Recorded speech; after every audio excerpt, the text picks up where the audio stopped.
नदी को नाली कैसे बनाया जाता है, सड़क को नीचे कर नाली कैसे ऊपर बनाया जाता है, 4,000 करोड़ का डैम चूहा कैसे कुदर जाता है। ये तमाम चीज़ें, जो मोमेंटम झारखंड में हाथी कैसे उड़ गया, ये सारी चीज़ों की जानकारी दी जा रही है। जो भ्रष्टाचार यहाँ पर चला भारतीय जनता पार्टी का सविस्तार बता रहे हैं। भाजपा क्यों परेशान हो रही है? आपकी योजना, आपका अधिकार, आपकी सरकार, आपके द्वार, ये सिर्फ अब नारा नहीं रह गया है, क्योंकि दूसरे फेज की शुरुआत हो चुकी है।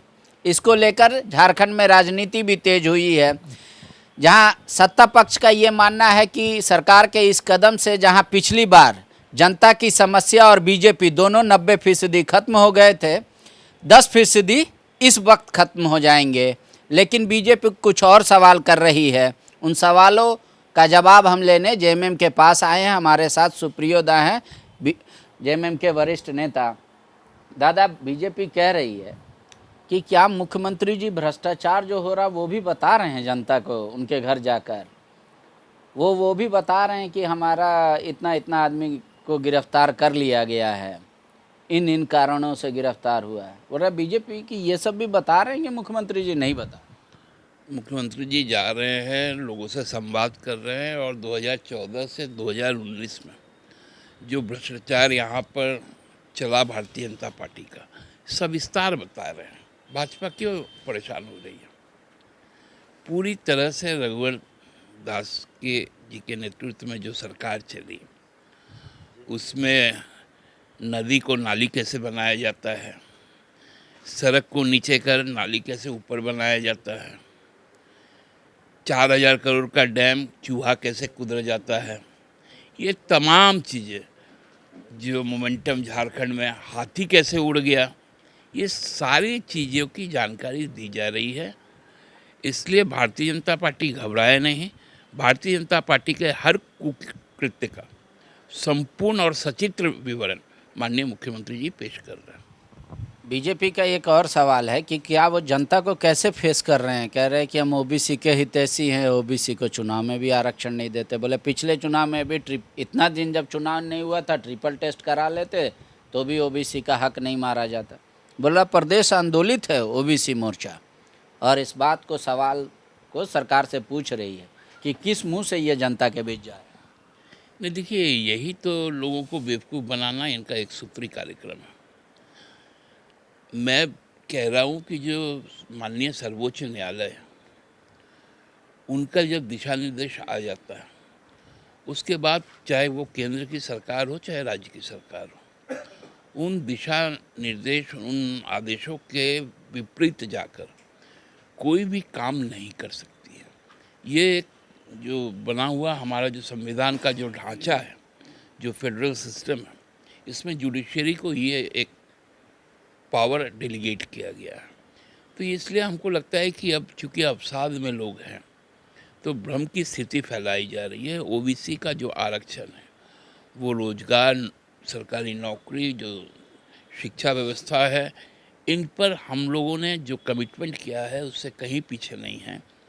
और चूँकि स्थानीय निकाय चुनाव पर बहुत स्पष्ट आदेश है माननीय उच्चतम न्यायालय का, हम लोग उस पर जब 23 में जब चुनाव हो जाएंगे, उसके बाद निश्चित तौर पे एक विधान लाकर माननीय सर्वोच्च न्यायालय से प्रार्थना करेंगे कि स्थानीय निकाय में ओबीसी आरक्षण को उसमें शामिल किया जाए। एक बात है दादा, राज्य में आप देख रहे हैं क्राइम बढ़ रही है, महिलाओं के प्रति ज़्यादा बढ़ रही है, तो लेकिन महिला आयोग का पद आपकी सरकार के लिए वो इम्पोर्टेंट नहीं रखता।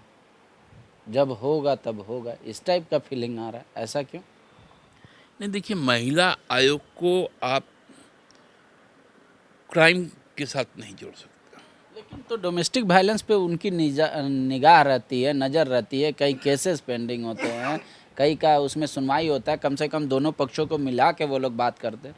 तो ये सब तो सरकार चाह ही नहीं रही है, ऐसा लग रहा है। नहीं, सरकार चाह भी रही है और सरकार काम भी कर रही है। हाँ, जो एक ढांचा है, संवैधानिक ढांचा है, व्यक्तियों की नियुक्ति है, वो भले आपको अभी लंबित है, लेकिन जो काम होने चाहिए उन कामों पर सरकार कॉम्प्रोमाइज़ नहीं करती है। वो रूटीन वर्क, वो जो हमारा जो महिला और बाल विकास मंत्रालय है उसके माध्यम से चल रहा है। आखिरी सवाल है मेरा, जब मुख्यमंत्री आपका सरकार आपके द्वारा कार्यक्रम शुरू करते हैं, सूचना जनसंपर्क विभाग विज्ञप्ति जारी करके बताता है कि अमुक व्यक्ति का काम 9 महीने से नहीं हुआ, 8 महीने से नहीं हुआ, 4 महीने से नहीं हुआ, और इस कार्यक्रम के तहत उनको जाना पड़ा, बीडीओ साहब को जाके काम करना पड़ा और तुरंत मिला, और भाव करने वाला फ़ोटो भी रिलीज़ करती है। क्या सरकार इस बार कदम उठाएगी कि जो काम 4 महीने से नहीं हुए और वाजिब था, वो काम हो जाना चाहिए था, उन अधिकारियों पे भी कार्रवाई करेगी कि नहीं सरकार, कि सिर्फ ये कहेगी हो गया काम तो ये अच्छा हो गया? निश्चित तौर पे उसी के तो चिन्हितीकरण का काम चल रहा है कि कौन सा पदाधिकारी लोगों के लिए जो योजनाएं बनती हैं उसको डिलीवर करने में देरी करते हैं, अक्षम हैं, उन पर निश्चित तौर पे कार्रवाई होगी। और इसका सीधा मॉनिटरिंग पर्सनलाइज्ड वे में आपको माननीय मुख्यमंत्री जी कर रहे हैं, और उसी के तहत ये सारी योजनाएं चल रही हैं। शुक्रिया। अच्छे काम को शाबाशी, बुरे काम को सजा, सरकार का यही काम होना चाहिए। लेकिन इसमें जब लेट लतीफ़ होता है तो कहते हैं उसमें कई मीनिंग निकाले जाते हैं। वही कभी सत्ता पक्ष अपने हिसाब से निकालती है, विपक्ष अपने हिसाब से निकालता है।